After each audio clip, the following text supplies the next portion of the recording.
BNP chairperson 10 বছর বেশি থাকতে পারবেন না। এই অ্যামেন্ডমেন্ট কি ওনাদের কনস্টিটিউশনে এনেছেন, পার্টি কনস্টিটিউশনে? আমাকে রাশিদা কে চৌধুরী আসার পরে বলছিলেন যে তোমরা তো সব দিকে মনোযোগ দিয়েছো, শিক্ষার দিকে কোনো মনোযোগ নাই। আমি বললাম যে আপা, আমরা তো আপাত মস্তকে একটা অশিক্ষিত জেনারেশন, তো আমরা শিক্ষার দিকে কিভাবে মনোযোগ দিব? এখন দেখেন, ঘুরে ফিরে আমিও কিন্তু সমস্যার কথাই বলছি। সমাধান কি? আপনি দেখবেন, যদি আমাদের ফেসবুক পোস্টগুলো দেখেন, ম্যাক্সিমাম জায়গায় লোকেরা বোলিং করে যে তোমাদের কি 100টা ভোট আছে, তোমাদের কি কেন্দ্রে এজেন্ট দেওয়ার ক্ষমতা আছে, কয়টা ভোট পাবা, কয়টা লোক আছে তোমাদের। একদিকে প্রত্যাশা, আরেকদিকে অনবরত বোলিং, আরেকদিকে নানা ধরনের টিজিং। এই যে দাঁড়িয়ে থাকার সমস্যাটা, এবং আপনারা জানেন যে এই নির্বাচন এবং রাজনীতির একটা মৌলিক জায়গা হচ্ছে আর্থিক সক্ষমতা। সবাই নতুন রাজনীতিকে সাপোর্ট দিতে চান, রাজনীতির প্রতি প্রত্যাশা ব্যক্ত করেন, কিন্তু নতুন রাজনীতির সাথে সম্পৃক্ত হওয়া, তাদেরকে পৃষ্ঠপোষকতা দেয়া, বেশিরভাগ ক্ষেত্রে আমাদের ন্যাচারাল কজ হচ্ছে তেলে মাথায় তেল দেয়া। তো এই নানা সংকটে দাঁড়িয়ে পৃথিবীতে যত নতুন রাজনীতি হয়েছে, নিশ্চয়ই অনেক ত্যাগ এবং স্যাক্রিফাইসের মধ্যে হয়েছে। কতগুলো একদম শতভাগ আমি একমত হলাম। বদলাবো কেমন করে? জি, বদলানোর জন্য মানে নাগরিকদেরও বদলাতে হবে, বদলানোর জন্য ঐক্যবদ্ধতা থাকতে হবে। আমি খুব প্র্যাকটিক্যাল একটা উদাহরণ দিচ্ছি। যারা দাঁড়াতে পেরেছে, কেন দাঁড়াতে পেরেছে? তার জন্য মিডিয়া সাপোর্ট আছে, তার একটা ব্যাকগ্রাউন্ড আছে, তার একটা পাঁচ মিশালি একটা অবস্থান আছে।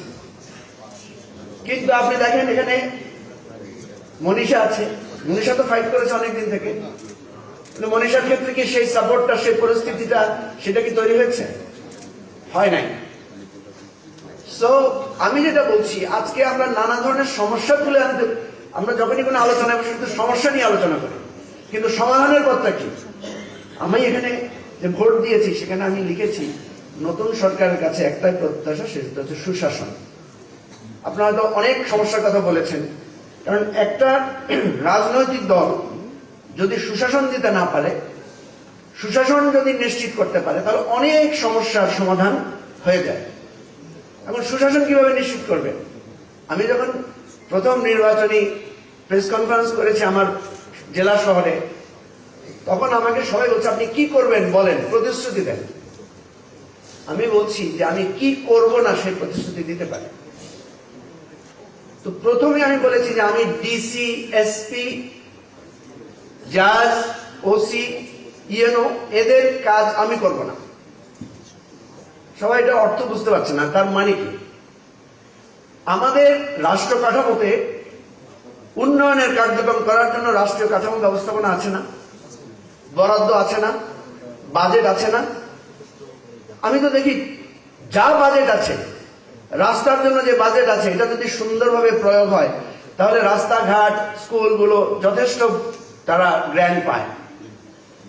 কিন্তু এমপি সাহেবের সুপারিশ, এমপি সাহেবের হস্তক্ষেপ এই সমস্ত কাজে বাধা সৃষ্টি করে। ডিসি নিজে ডিসিশন নিতে পারে না। আমি আপনাদেরকে বলতে চাই সাহস করে, বাংলাদেশে যদি কোনো এমপি না থাকে, শুধু আমাদের যে কাঠামো, রাষ্ট্র কাঠামো ব্যবস্থাপনা আছে, ডিসিরা যদি সৎ হয়, এসপি যদি সৎ হয়, বিভিন্ন বিভাগ, পরিদপ্তর, অধিদপ্তর যেখানে যেখানে আছে, হেলথ সেক্টর, এডুকেশন সেক্টর, তারা যদি সৎ হয়, তাহলে রাষ্ট্র 60 বা 70 সুন্দরভাবে চলবে। এখন প্রশ্ন হচ্ছে এটা নিয়ে বিতর্ক থাকতে পারে কারো কারো। এখন প্রশ্ন হচ্ছে যে এমপি সাহেব কেন সুপারিশ করেন, এমপি সাহেব কেন কাজে হস্তক্ষেপ করেন? আপনারা এখানে বলেছেন প্রত্যাশা কি। বিশ্বাস করেন, আমার কথা হয়তো আপনাদের শুনতে ভালো লাগবে না, কারণ এখানে বেশিরভাগই মধ্যবিত্ত শ্রেণীর আপনারা প্রতিনিধি। আমি লোকদেরকে জিজ্ঞেস করি কি লাগবে, আপনি কি চান? বলে একটা কম্বল চাই। কি চান? আমার স্কুলে টিন দরকার। কি চান? আমাদের রাস্তাটা ঠিক করা চাই। এগুলো সব ইউনিয়ন পরিষদের মেম্বার বা চেয়ারম্যানদের কাজ। এগুলো সব এমপিদের কাছে মানুষ চায়। এবং আমাদেরকে লোকেরা বলে মাথায় একটা টুপি দিয়ে মিটিং এ যাওয়ার সময়। ঠিক আছে? সুতরাং আমাকে রাশিদা কে চৌধুরী আসার পরে বলছিলেন যে তোমরা তো সব দিকে মনোযোগ দিয়েছো, শিক্ষার দিকে কোনো মনোযোগ নাই। আমি বললাম যে আপা, আমরা তো আপাত মস্তকে একটা অশিক্ষিত জেনারেশন। তো আমরা শিক্ষা দিয়ে কিভাবে মনোযোগ দেব? এখন দেখেন, ঘুরে ফিরে আমিও কিন্তু সমস্যার কথাই বলছি। সমাধান কি? সমাধান নিয়ে আমাদের কনসেন্ট্রেটেড করতে হবে।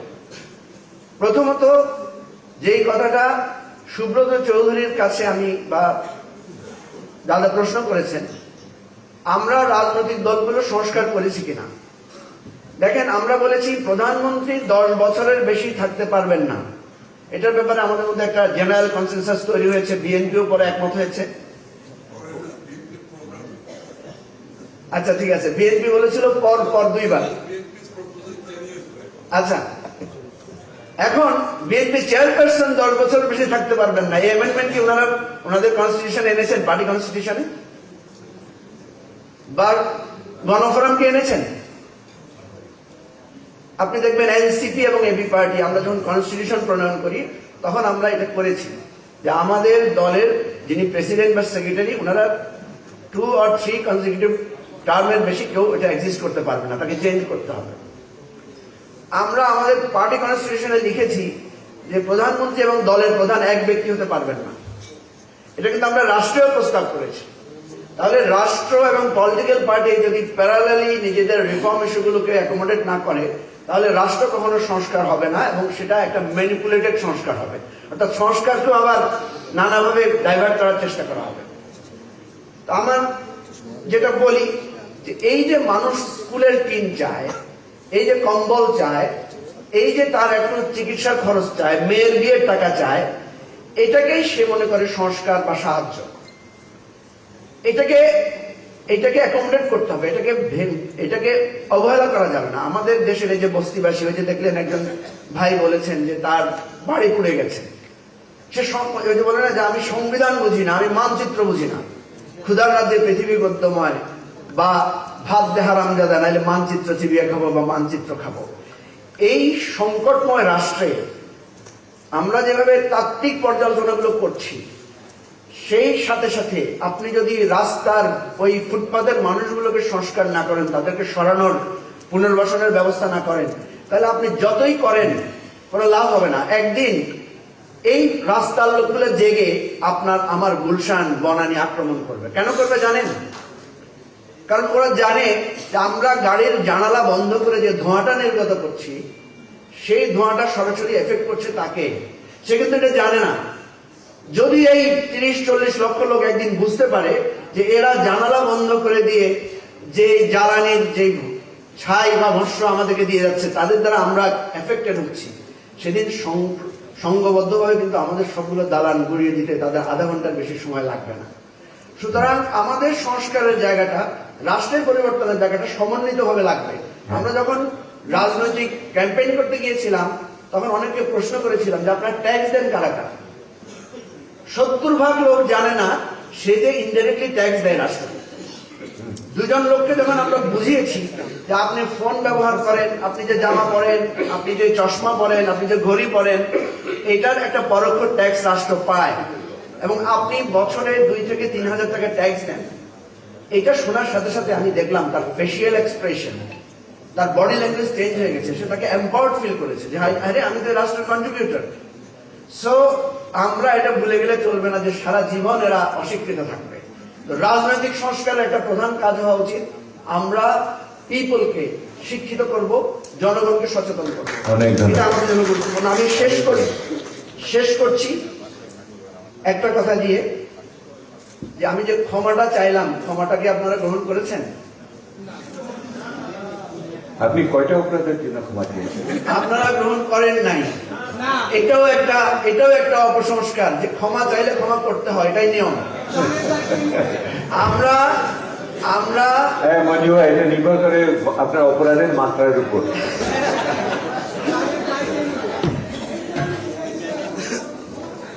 ঠিক আছে, আমাদের অপরাধটা হচ্ছে যে আমরা যে কমিটমেন্ট করেছিলাম একটা নতুন রাজনৈতিক বন্দোবস্ত নিয়ে আমরা দাঁড়াবো, বর্তমান এই নির্বাচনের ডামাডোলে আমরা সেটা দাঁড়াতে পারি নাই।